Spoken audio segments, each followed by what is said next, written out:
This is me bringing us in for the soft landing, so we'll do that. Okay, so I am Adam Creighton. I'm the Director of Development for Panic Button. We're an independent studio here in the Austin area, founded by industry veterans. I actually thought when I was going to do this talk, I thought what I would do is do something as quick and concise as possible because I wanted to win an award for getting done faster than anybody else.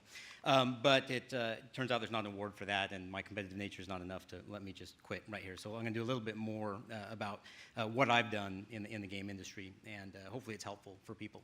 By way of quick background, and I'm not going to do the full career, but I was in enterprise software. I was worldwide technical director for Visa for 8 years.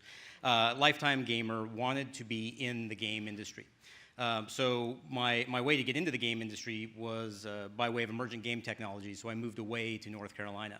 That imploded. I moved back for Disney Interactive, was one of the producers on the first Epic Mickey, and now I'm co-owner of an independent studio here in town.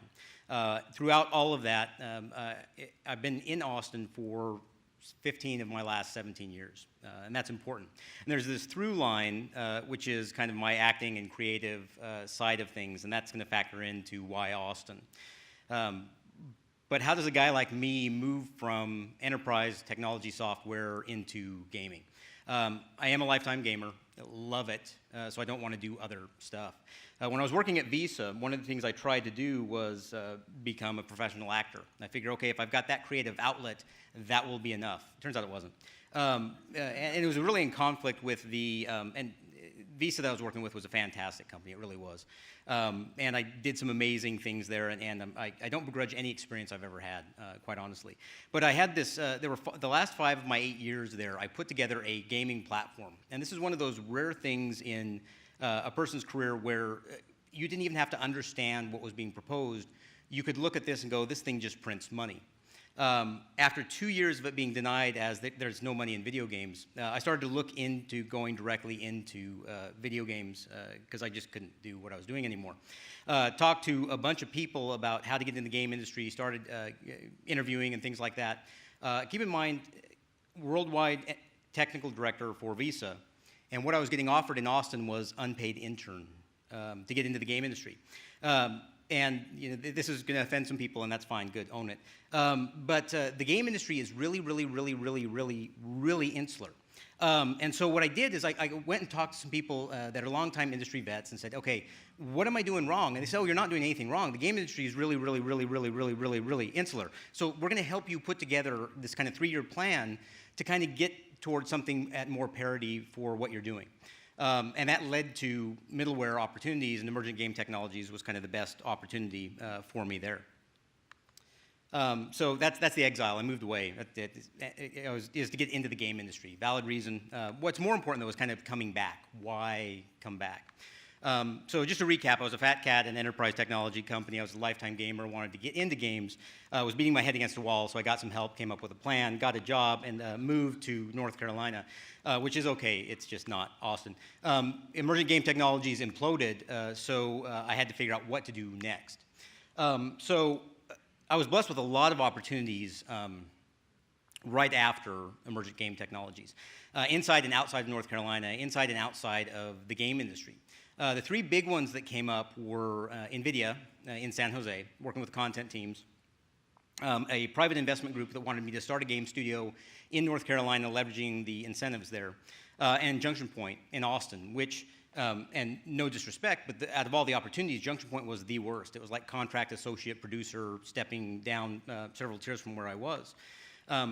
So why then? Why did I move away from Austin after 11 years, North Carolina for only 2, bought a house, did all of that, and then decided, you know what, moving back. I'm coming back to Austin. There are a lot of reasons not to come to Austin. There's a lot of reasons not to come anywhere. And you scratch the surface, any place you go, you're going to find things, and that's fine. I mean, it's like driving around tonight. People in Austin can't drive in weather. So every place has something like that. But there are reasons I did come back. Family is one. I had no family here, but I had my family. I have a billion, I don't know how many kids I have. I have a lot of kids. And so when I was looking at moving back here, you know, I'm like, what matters to me and my family? Quality of life is huge for us. And Austin offers so much on so many different levels for the different kind of person that I am as a dad, a husband, actor, professional, biz dev, any of this stuff that I get to do here. Acting in the biz, that's a really big part of it. I have continued to be a professional actor on camera and voice, screenwriting, and this kind of thing.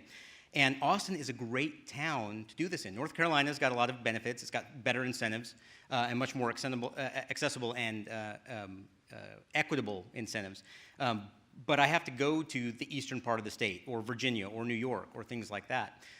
If I lived in LA, I would have to travel within LA for a day to do a gig. I can just as easily now in Austin get on a plane, go do an audition or shoot a film, and come back at roughly the same amount of time as if I lived in LA and was on the 405 for hours at a time. Opportunity-wise, I can staff my studio as projects come up and as we finish projects and roll on to other projects. A big chunk of our studio is work for hire. And we do it with the same energy and excitement and attachment that we do for our own personal projects. If we're not going to do things of excellence, we're not going to do them. Part of our charter at Panic Button is to keep people in Austin and in the game industry. So we will bring people on as contractors as they're looking for their next gig in hopes of keeping them within Austin. It's a risk scenario for us because sometimes people say, you know what, I booked this gig and I'm leaving you guys, and sometimes it's leaving Austin. It's a risk we're willing to take. It's part of what we've done as a studio. And quite frankly, it feels like home. I've lived in a lot of different places. I've traveled a lot of different areas. I'm a very outgoing person, if you couldn't tell. And I talk to a lot of different people, but Austin is the most comfortable. If you like nightlife, if you like the outdoors, if you like live music, if you like a good cup of coffee, if you like alcohol, if you like listening to live music at night in the outdoors with alcohol in your coffee, you can do all of that in Austin. And it's one of those few places where you can. I actually could have left again. I left Junction Point before it closed its doors. And I was blessed with a bunch of opportunities inside and outside of Texas and outside of the states.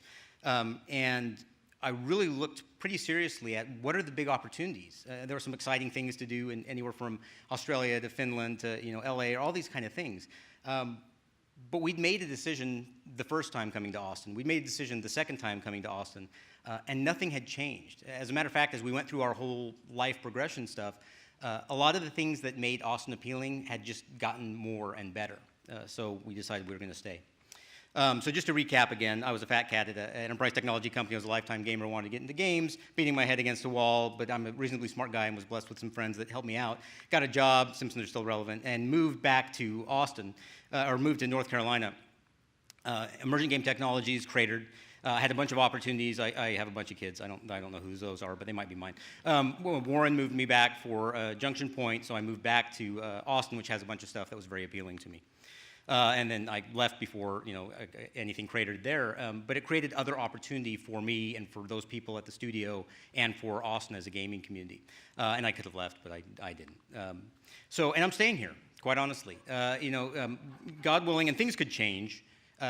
There are things that I'm not in control of, but I plan on staying here. For my family, for the acting side of things, just for the quality of life. Austin's going to grow. Austin's designed not to grow. It's growing anyway, so we're going to have a lot of infrastructure stuff.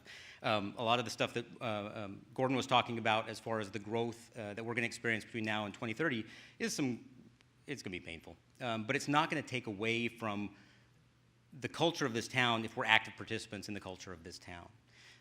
And I take that very seriously. For me, it is, I am going to push myself to make myself better, to make my studio better, to make the game industry better.